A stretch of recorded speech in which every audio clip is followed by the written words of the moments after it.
Okay, so here is my presentation about Leonardo da Vinci. Brian Larson, that's me. So we're going to start out with a little table of contents and I'm going to walk you through. First, we're going to talk about his early life, then his early career, his late career, and then I'm going to focus on a few of the main works, meaning The Last Supper and the Mona Lisa, and then I'm also going to wrap it up to what his relevance today is. So, as a brief introduction about Leonardo da Vinci, he was one of the most inspirational and diverse thinkers of the Renaissance. He was not only an artist, but a scientist, philosopher, mechanic, and so much more. He was curious, and that is what got him so far in life. He questioned everything and investigated it when he did. He was quite the genius. Okay, so getting into who he was at an early age. So he was born on April 5th, 1452, in Vinci, Italy, which is where he got Da Vinci from, like Leonardo from Da Vinci, which is what that means. And at the time, it wasn't Vinci, Italy, it was technically Tuscany, which was right outside of Florence, because at the time, Italy was Tuscany. So basically, his father was an attorney and a notary. His name was Ser Piero, and he had him with a peasant mother, Caterina. They were not married, so this was out of wedlock for sure. And so when his mom had him, he ended up being raised by his dad, and his mom left and remarried very soon after. His dad and his uncle both raised him, and as he grew up, he had access to a lot of scholarly texts that he got from families and friends as well. So that was kind of the start of his academic career. So his early career, at 15, his dad gave him as an apprentice to the workshop of Andrea del Verrocchio in Florence. I'm probably butchered that. He immediately showed promise and talent. While he worked with him, he provided and learned new techniques, and he improved and learned new techniques, and he trained in a bunch of different stuff, including the mechanical arts, which would basically be like metalworking, leather, and stuff. He also was trained in arts and carving and sculptures and stuff. And he stayed at this workshop until about 1477. After this time, after 1477, he started to look for work on his own. He was kind of a solo artist for a little bit, and he started a commissioned work called The Adoration of the Magi, for San Donato Scopeto Monastery. But he abandoned this because he was offered to work for the Sforza family, specifically Duke Ludovico of Sforza of Florence. So he served as an engineer, architect, painter, designer, and sculptor for them. He painted, designed court festivals, sculpted a 16-foot equestrian statue in bronze, which was destroyed in the war after 12 years of work. He designed weapons, including tanks, war vehicles, combat devices, and even submarines. And he designed buildings and machinery as well. At this time, he continued to study a variety of things while working. He studied nature, he studied flying machines, geometry, mechanics, municipal construction, canals, architecture, which ranged from like churches and like other religious structures to fortresses and other warlike things. He also started studying anatomy. At this time, the workshop that he was at gained a lot of buzz, and a lot of apprenticeships and students came to work with him.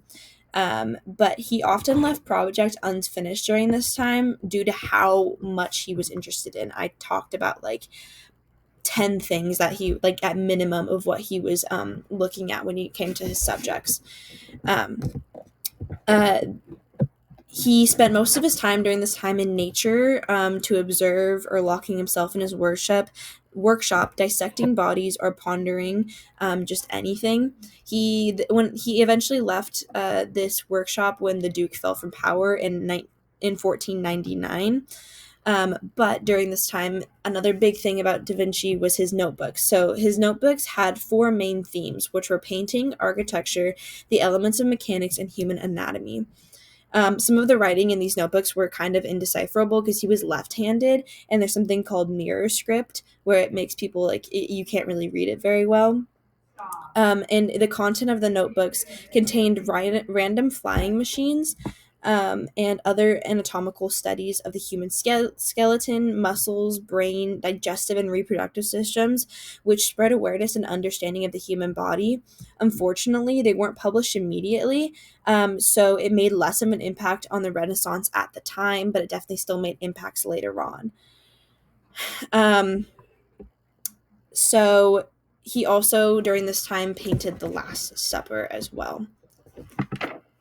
So in his main career, so he worked for three big people, which was Cesare Borgia, the Pope, and Giuliano de Medici. I have no idea how to say any of these.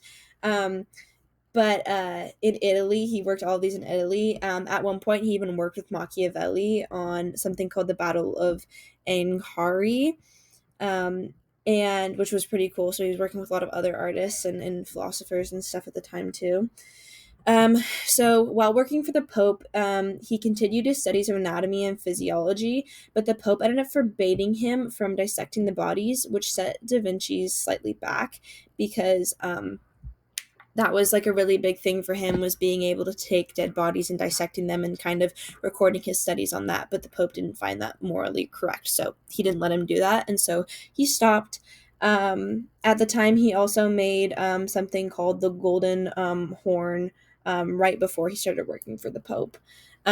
So after he worked for all of these people. When Medici died in 1516, he was offered a position by Francis I of France, who was the king of France at the time. He was offered the position of premier painter and engineer and architect to the king. Which was a very prestigious position. He ended up being offered his own estate, which was the Chateau of Clou, and he was able to paint and draw anytime he wanted, whatever he wanted, while being housed in this country manor. Pretty prestigious, pretty lovely. He lived with a pupil, Melzi, um, and he spent the rest of his life here as well. So over time, his right hand became paralyzed, but that was fine because he was left-handed. He still taught and studied. He studied the Virgin Mary, cats, horses, dragons, St. George, anatomy, nature of water, drawings of machines and other things. He just kept doing what he was doing before. He kept being curious. He kept finding the different subjects and teaching other people about this. He ended up dying in Clou at the age of 67 on May 2nd, 1519. Some say that he died in King Francis I's arms, but that's just speculation from some paintings. Afterwards, Melzi and his kin took over the estate that he inherited. So now I'm going to move on to his two biggest works because they were just so impactful. So first off was The Last Supper. So this was painted in Milan, and it was perhaps commissioned by Lorenzo de' Medici, so when he was with Medici, for one of the monasteries in the city. He painted on plaster with tempera and oil. That's what this was made out of. And it shows the moment after Jesus tells his apostles that one of them will betray them.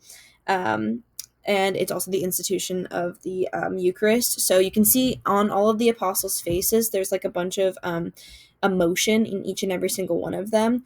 It's something called motions of the mind, is what he called it, and you can see that Jesus is also at the center, and his head is like the focal point of where all of the lines in the photo converge. So this shows his architecture talents. The apostles are also in groups of three, like four groups of three, but Judas is set apart with a shadowed face. So that's like, it just shows how meticulous and how many like talents that he brings together in his work. So the next one is the Mona Lisa. So the Mona Lisa was made between 1503 and maybe a little bit after 1506. It was one of the most famous paintings ever.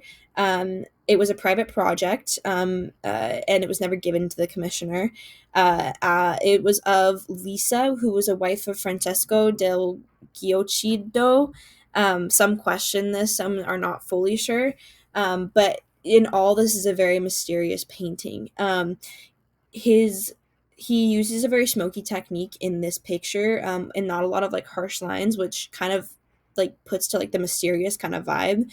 And he shows his body, like the Mona Lisa's body language is kind of turned away, but her eyes are looking towards, and then her half smile is also like a big part of like the allure and mysterious part. It just shows how unique and interesting his work is.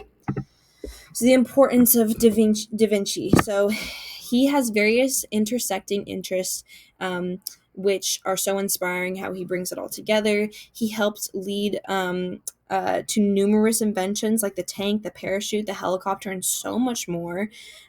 He is extremely important to technological, mechanical, and artistic advancements to this day and during the Renaissance. The Renaissance would not be the same, and neither would our modern society today without Da Vinci. Thank you. And here is my works cited.